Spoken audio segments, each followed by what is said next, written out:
"Wait outside, old man."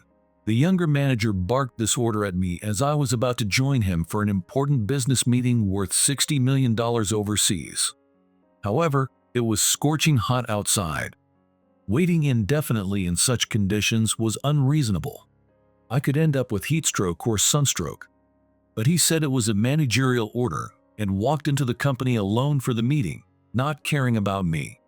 About 5 hours later, when he saw me waiting outside as ordered, alongside the client, things took a turn. "Do you know who he is?"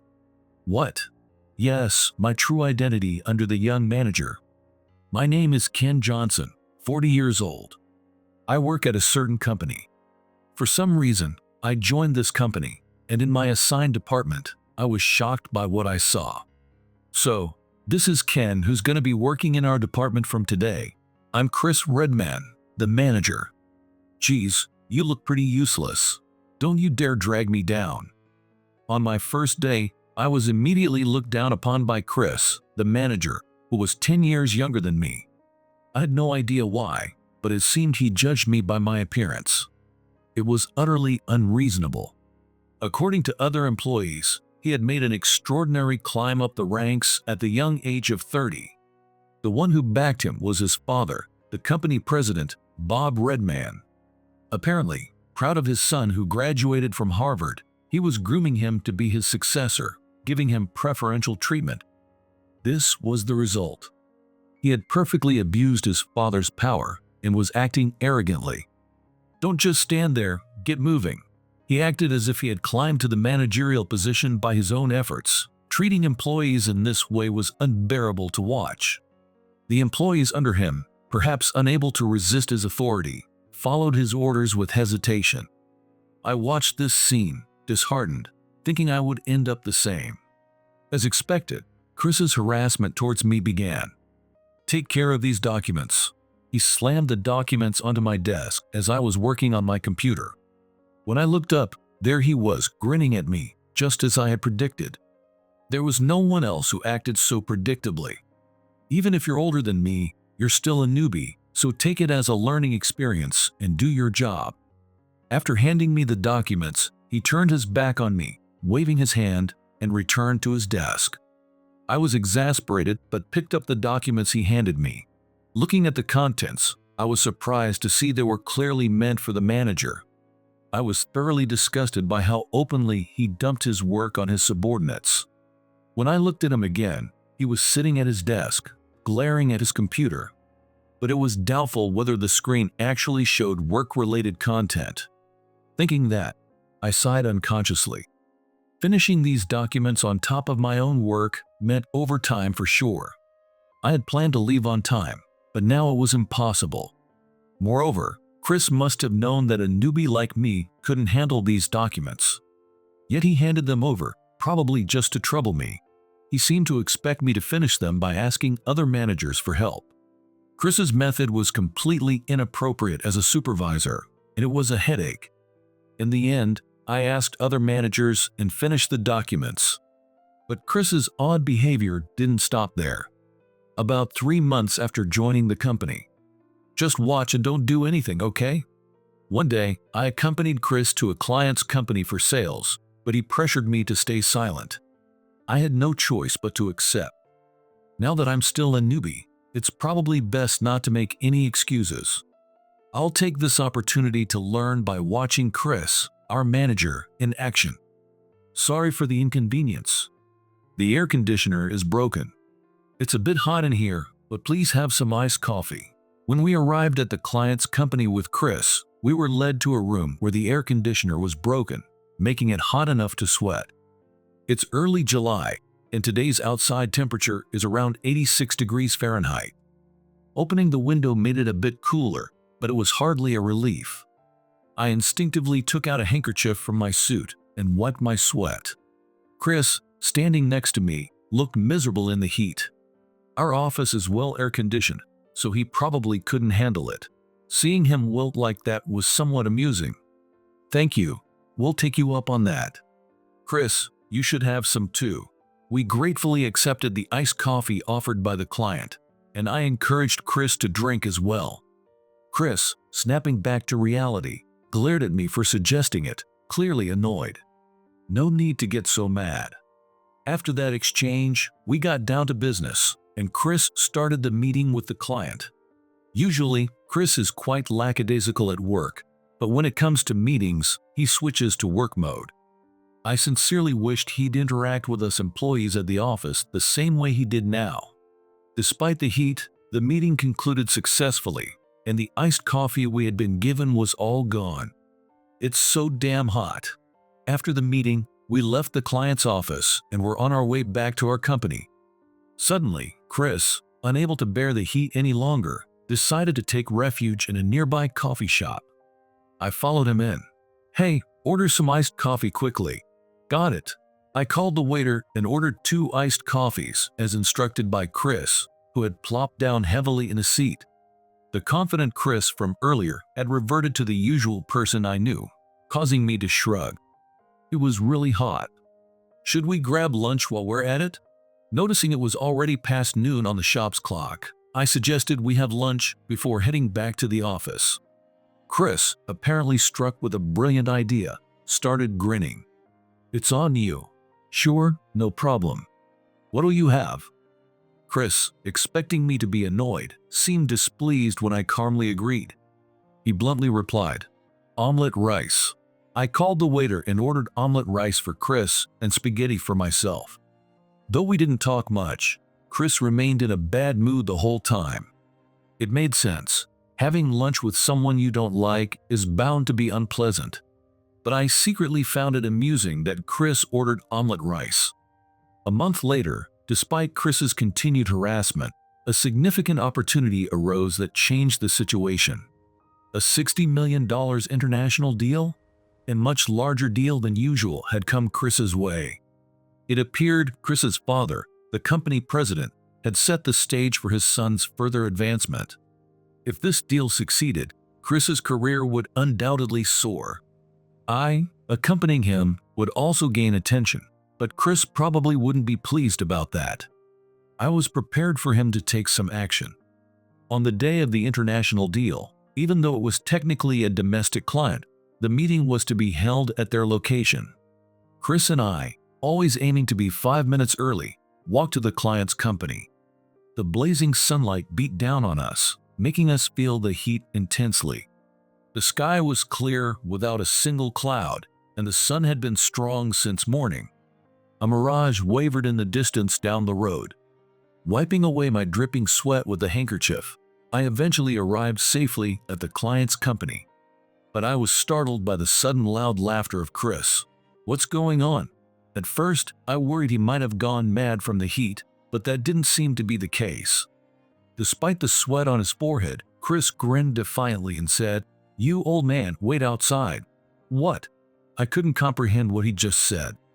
Did he really mean I had to wait alone in this scorching heat? That was far too dangerous, even for me. There was a risk of heat stroke or sunstroke. "Chris, are you serious? It's impossible to wait outside in this heat. If you feel dizzy or something, just find somewhere else to take refuge. Anyway, don't come inside. I'll close the $60 million overseas deal successfully without you. I don't need you for my bright future." Even though we were supposed to be working together, it seemed he planned to monopolize the deal and not involve me at all. It didn't matter to him what happened to me here. "This is an order from your manager. Stay there. And don't worry, I'll make sure the $60 million deal is a success." Chris waved his hand dismissively and walked inside. Left behind, I felt a mix of emotions, but decided to find some shade.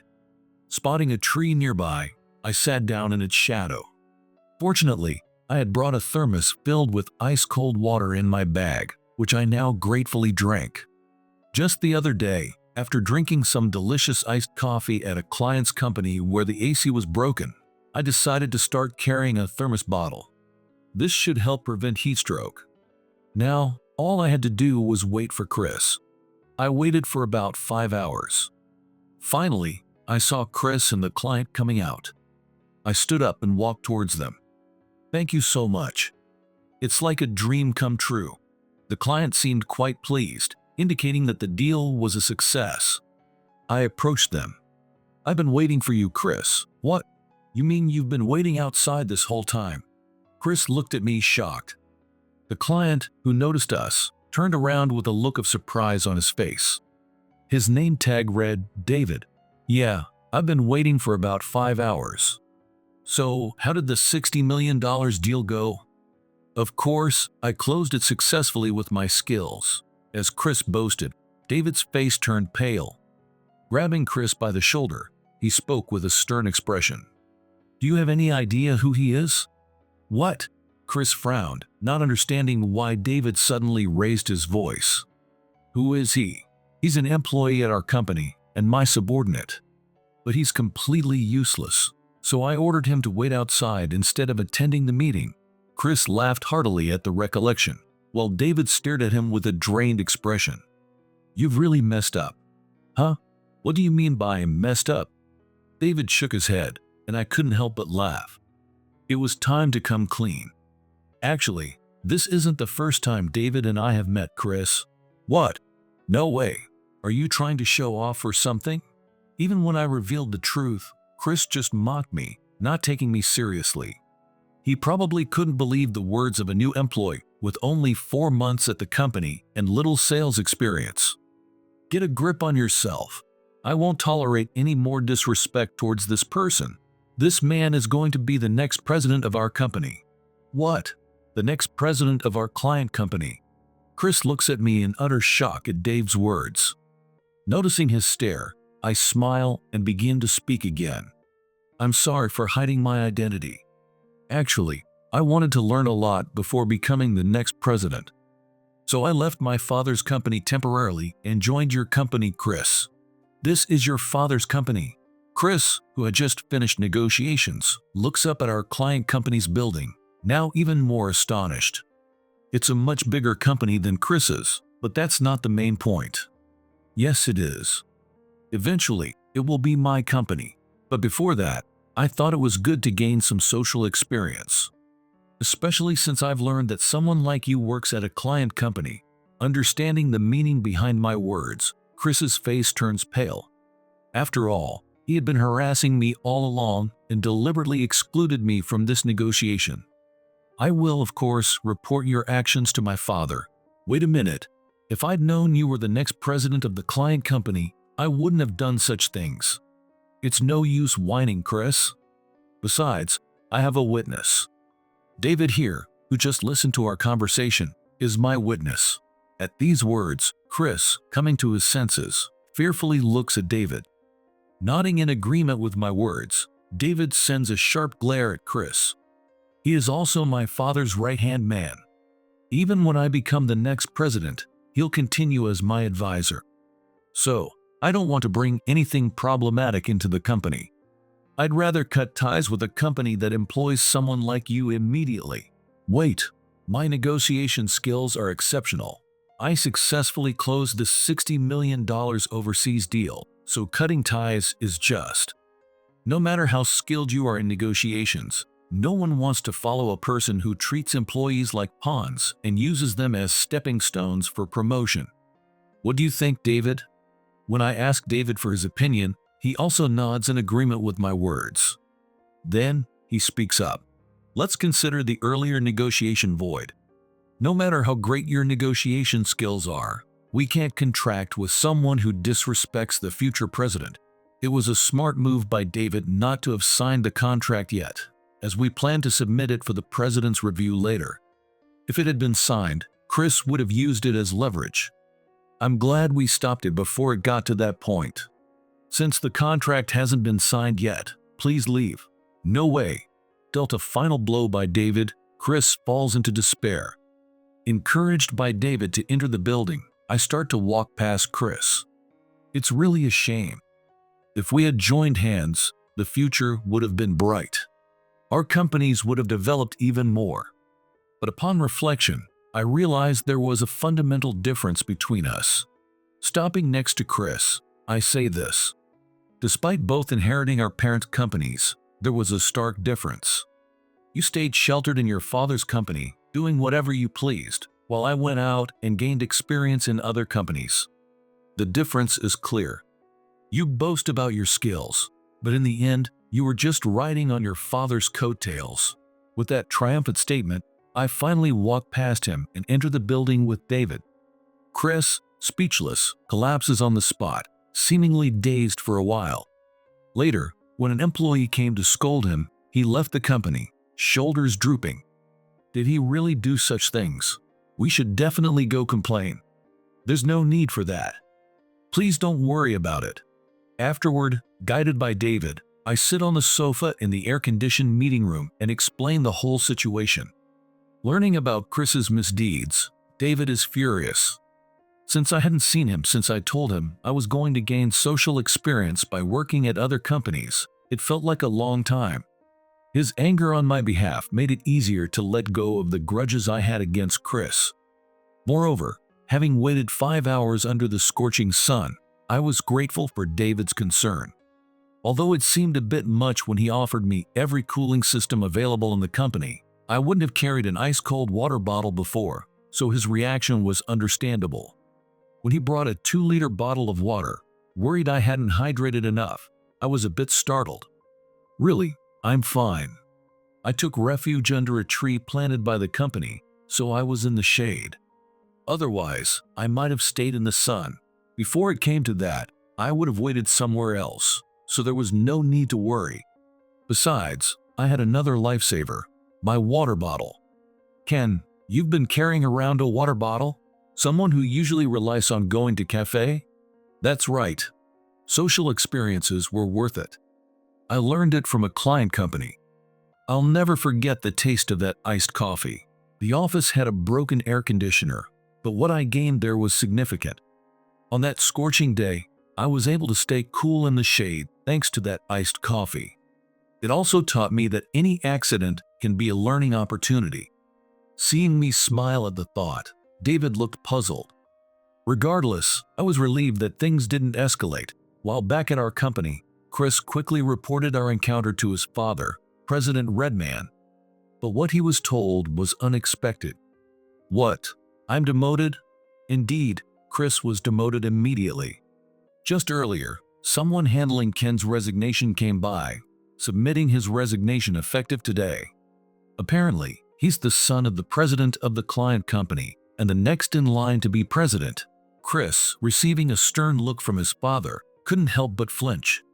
Ignoring him, Mr. Redman continued. "They proposed forgetting about all the harassment you did to Ken in exchange for canceling the overseas business deal and your demotion. Even though you're my son, I promise to take this seriously and maintain good relations with his company, but your demotion is unavoidable." "What? But you're my dad. It's normal to side with your son. If I don't, our company will go bankrupt. Is that what you want?" Stunned by his father's outburst, Chris was at a loss for words. Understanding his situation more clearly, Mr. Redman spoke again. "You must realize that their company, with branches overseas, is above ours. If you don't want to end up on the street, comply. It seems I overestimated you." Mr. Redman, who didn't know his son had been abusing his power, was disappointed. Finally, Chris realized his mistake, leading to his demotion. A year later, the Chris is back, starting over as a regular employee.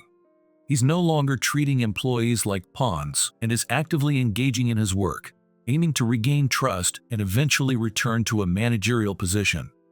Meanwhile, I successfully became president. My father was strict, and it took time to earn his approval, but a year after returning to his company, I finally did. I feel that everything, including my social experiences, wasn't in vain. David, I look forward to working with you as my right-hand man from today. Of course, I've always served you well as president, so don't worry." David, who had been my father's right-hand man, said confidently. I couldn't help but laugh, but I found him reliable. With him, I felt I could achieve things that would be impossible alone. A year ago, David was the one who visited Mr. Redman to handle my resignation. After I told him about Chris's misdeeds, he took the lead in helping me. People like him are rare. Though he had always been loyal to my father, he's also loyal to me. He feels a great debt of gratitude to my father for helping him in the past. Neither of them talks about it, but I didn't pry. Today, my work as president begins, and I'm focused on that. With the goal of gaining experience and leading the company to greater success, I'm determined to forge ahead.